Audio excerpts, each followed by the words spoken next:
You're listening to Don't Waste Water.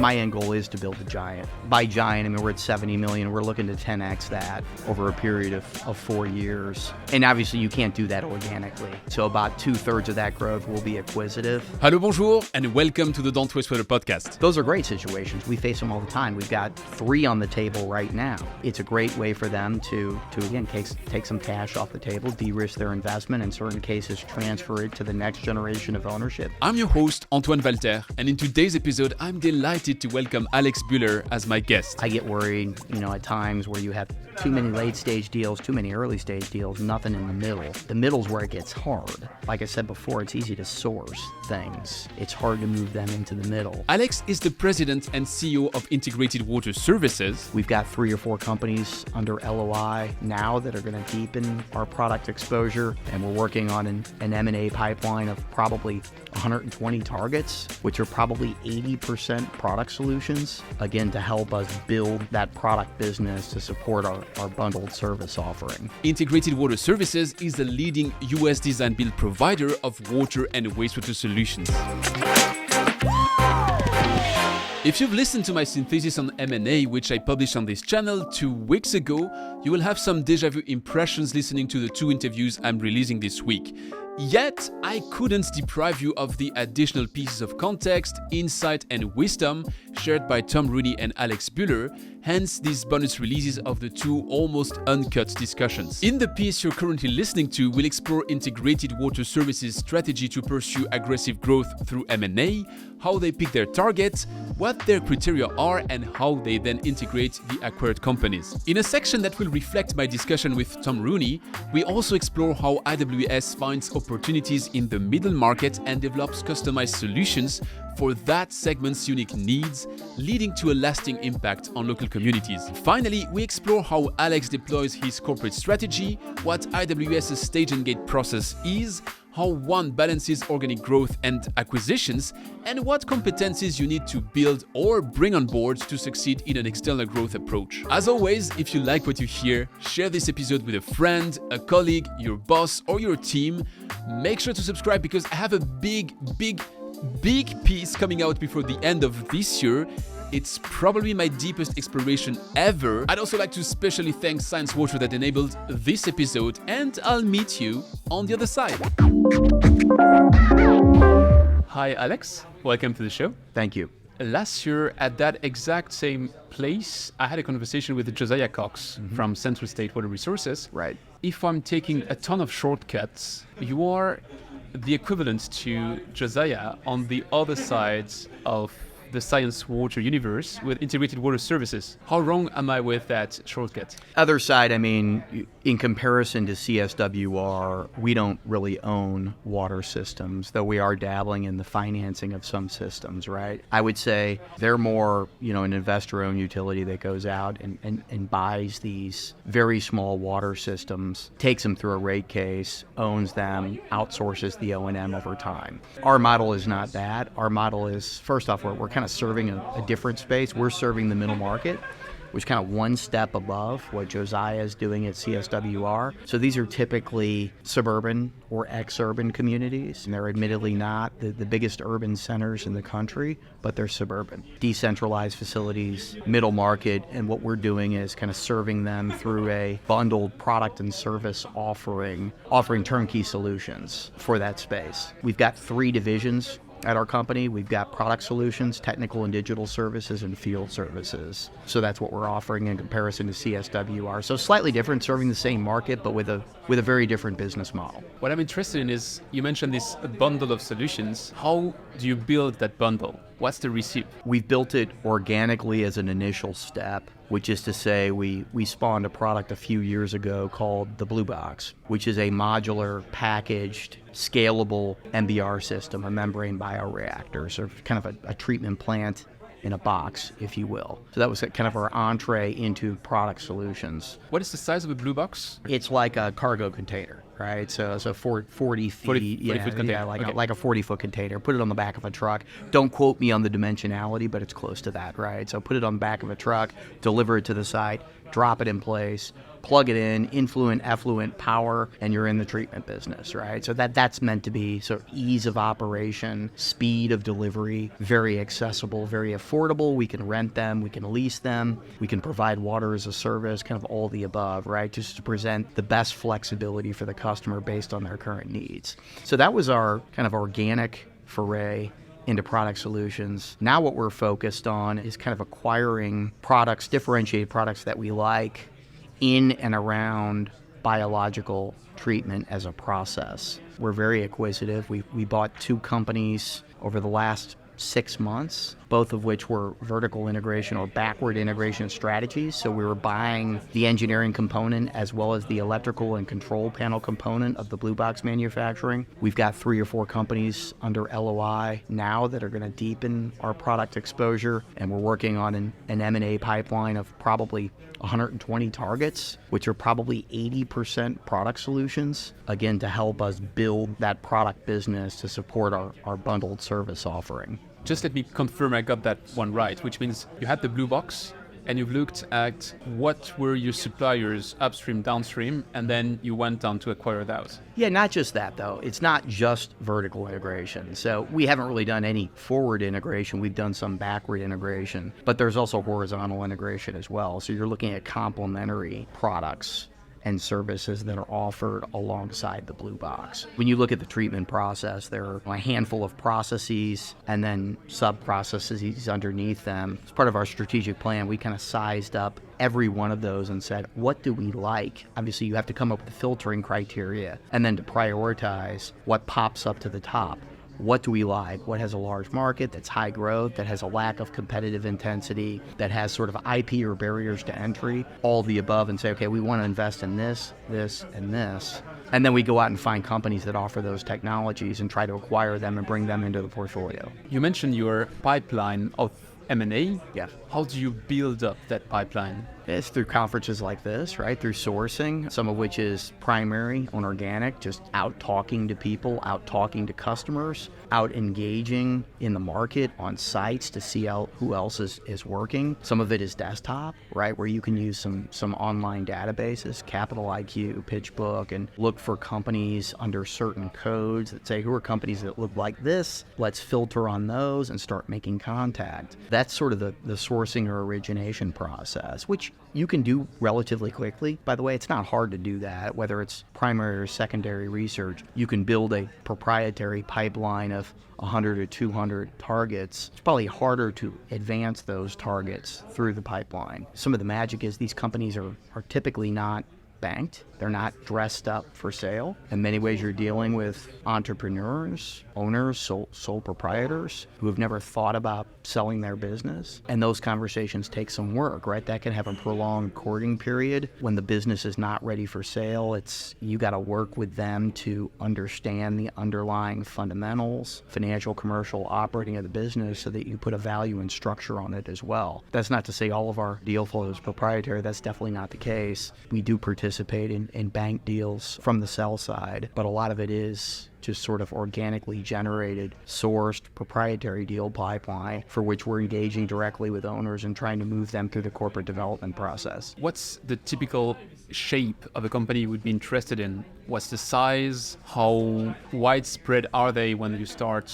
engaging with them? We have a scorecard for every acquisition opportunity that's kind of got financial and commercial attributes, which are weighted and ultimately ranked or indexed on a score of 100. So 100 would be a perfect score. That is the absolute ideal strategic fit for the business. So we're kind of looking at companies that are scoring sort of 75 or north of 80. So an example, when you think of size, it could be 50 to 50 million for us, at least at our current size. That's what we could believe we could absorb. If it touches some of our target geo markets, geographic areas where we're focused, and target geo markets are based on what's the size, do they have the right regulation in place, is there limited competition in that area, etc. Are they touching the right geo markets? Are they touching the right end markets? Do they have complementary products, technologies, or high value services that we like? Some of the financial metrics, is it accretive, margin accretive? Would it be accretive from an earnings or EBITDA perspective? So you got to go down all of that list, kind of rank them high, medium, and low versus the weight, and then index them on that score and say, okay, this is versus what pops up to the top. Through all stages of the process, too, as you're advancing, you're learning more about the company. And we're constantly revisiting that score. What did we learn? How does it adjust our score? Are we still north of 75? Are we going up? Are we going down? So that's the process we're using. And it's not to make this paint by numbers. It's not corporate development paint by numbers. It's one part sort of science, one part art, one part quantitative, one part qualitative. But we do have a process. We do have a core competency that we're working to build. I think we are in the process of building it. We're probably getting really good and really fast and making it scalable so that we can hit some of our growth ambitions.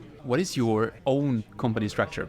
How many people do you have working on that consolidation, aggregating companies part, and how many people are you which are working with the operation of the actual company? We're a small business, right? So we're 70 million in revenue, just over 100 employees, covering the western U.S. with probably 3 centers of operation. We've got the Rocky Mountains out of Denver, got the West Coast out of Northern and Southern California, and then more recently we have Central Texas, which is really kind of centered between Austin and San Antonio and Hill Country on the I-35 corridor. So as a small business, I mean, we're very lean in all areas, including corporate development. So who works on corporate development? I work on it personally. My CFO, Harsha, works on it. We've got a couple of technical resources on the team that also have a day job, right? They're running divisions of the company. And then I have a resource that is kind of fully focused on corporate development at the moment. And then, of course, we work with our financial sponsor, Scions, right? So that is their business. That is the business of private equity, to find value, structure, acquire, and integrate companies. So we have to lean on them quite a bit as well. We've got a lean team trying to do a lot, particularly for a 100-employee business. A lot to do, but having said that, I think we're making great progress. So you have that pool of potential targets, and then how do you advance them through the process? Are there like stage and gates? Yep. We have a stage gate process, not unlike you would typically see on a product development side. Stage 0, which is your highest level of as evaluation, kind of back of the envelope. Every gate review, there's kind of an integrated corporate development team that renders a decision, sort of go, no go, do we advance to the next gate? We kind of visualize this. We show sort of all of our deals, what stage or gate were they in, always looking to see that we have a balanced portfolio, that things are moving with velocity, they're not stuck. I get worried, at times where you have too many late stage deals, too many early stage deals, nothing in the middle. The middle's where it gets hard. Like I said before, it's easy to source things. It's hard to move them into the middle. It's often complicated and it's a heavy negotiation, but closing is a pretty mechanical process. It's the middle that's hard. Yeah, it's a stage gate process. We're at it every week. We have standing weekly meetings internally and externally. By externally, I mean with the fund, so that we're constantly working on assessing new deals and moving them through the pipeline. When I discussed, I think 2 years ago, with Reinhard Hübner, the CEO of Ski on Water, he outlined the strategy of Ski on to build kind of something like you're building. A part of the plan was to target specific technologies. Another part of the plan was to target the succession inside the companies. If the owner is retiring and has no succession plans, then that's an opportunity to gobble up the company. Yeah. And probably gobble up is not the term he used, but it's a good term. Would that be an approach for you, or how do you convince the owners which have not specifically set up to sell their companies that it might be the best move for them to integrate with you? Yeah, anytime you're facing a situation of an aging owner with a generational shift in the business, maybe the kids aren't interested, or in some cases the kids are interested, but the owner wants to take some cash off the table and kind of de-risk his or her investment. Those are great situations. We face them all the time. We've got 3 on the table right now. It's a great way for them to again, take some cash off the table, de-risk their investment, in certain cases transfer it to the next generation of ownership with some outside capital, growth capital, if you will. But that is a key differentiator in terms of private equity positioning itself with owners to say, what can we do for you? How can we help you? And we face that all the time. We've seen crazy multiples recently. The container mobile business of Veolia, which was sold to SOAR, was sold for 22x multiple. Is that the norm? Is it something you face, or are you really focusing on things which have to be down to earth and more realistic multiples? We want to maximize the value of the business on exit. That goes without saying. That's a function of EBITDA and the multiple applied to EBITDA. Sometimes tough to manage your multiple, other things you can do. It has to do with the quality of the revenue. Is it repeat? Is it recurring? Is there a technology? Is there a digitalization component? All of those things are going to increase your valuation. Scale is very important. Are you sort of in that sweet spot of scale that you're pushing your multiple to something close to those levels? Are those multiples normal? No. I would tell you water multiples are healthy right now in comparison to other multiples. I mean, we're not underwriting our financial model and our exit at multiples like that, but I'd love to achieve them nonetheless, right? So if we do our job here and build this balanced portfolio at the appropriate scale with the right flavor of revenue, I think we can have a very nice valuation on this business at exit. What's the end goal for your company itself? Is it to build a giant? Is it to exit yourself to an even larger fish? My end goal is to build a giant. By giant, I mean, we're at 70 million. We're looking to 10x that over a period of 4 years. And obviously, you can't do that organically. So about 2/3 of that growth will be acquisitive. About 1/3 of that growth will be organic. Hence the need for this corporate development or M&A proficiency, because it's so heavily reliant on M&A. We've got to have that process very well structured and very smooth. So I want to build something. We want to create a masterpiece here, right? So the quintessential water or wastewater treatment and water reuse platform. National coverage, offering turnkey solutions, and covering the middle market space, which we believe is largely overlooked and uncontested. So we're not going after Denver, Chicago, DC. That's not our core market. Yeah, you talk to Veolia, who was here before, or Xylem, or some of the other companies. They will tackle those. We're chasing the smaller ones, right? Suburban, exurban, smaller industrial plants, residential developments that are forced into decentralized treatment because they can't really plug into an expansive municipal structure. There is a need to sort of roll down the technologies and the services to address that middle market segment, and that's where we're focused. You mentioned how you closed 2 deals in the first 6 months of the year. You have several letters of intent out there. How many a year do you think you can close in terms of this acquisitions? Probably 4 to 6 a year. We're kind of on that pace now, and we're doing it kind of everybody with day jobs sort of seconding on the corporate development side. I think we can accelerate that if we need to, but right now I'm sort of comfortable with that pace. Obviously, the size is going to depend on the size of the deals. Big deals, small deals, they virtually take the same amount of time to close. You got to do all the same work, the same preliminary, full due diligence, etc. That's our pace, about 4 to 6 a year. Now, I said 2 in the first 6 months of this year, 3 or 4. I say 3 or 4 because one's very close, right on the precipice. 4 under LOI, assuming we get all those. Obviously, that would be 2 plus 4 for a total of 6. That seems like the right pace. You mentioned your targets to 10x. 2027. That's what I'm looking at. 70 to 600 million, 2027. That's my goal. Is that your single KPI? No. Or do you have something else? We have a full suite of KPIs. We have a 4x4 strategy. So we've got 4 strategic imperatives, 4 strategic enablers that together produce sort of the financial objectives. Coincidentally, there are also 4 financial objectives, but they're revenue, EBITDA return, and a multiple on invested capital, right? Those are ultimately the KPIs that are driving us. That's fascinating. I would love to check on your path and to see which profiles you've been signing up to join you, and that's a crazy growth over the next 5 years. So yeah. Really well, that's what makes it fun, right? We're playing long ball here. We're going to swing for the fences and see if we can build this thing and on a very fast timetable, right? Sounds really fun, actually. Yeah, no, it is. It's great. Thanks a lot for sharing. Well, thank you. Thanks a lot for the openness. Yeah, I appreciate it.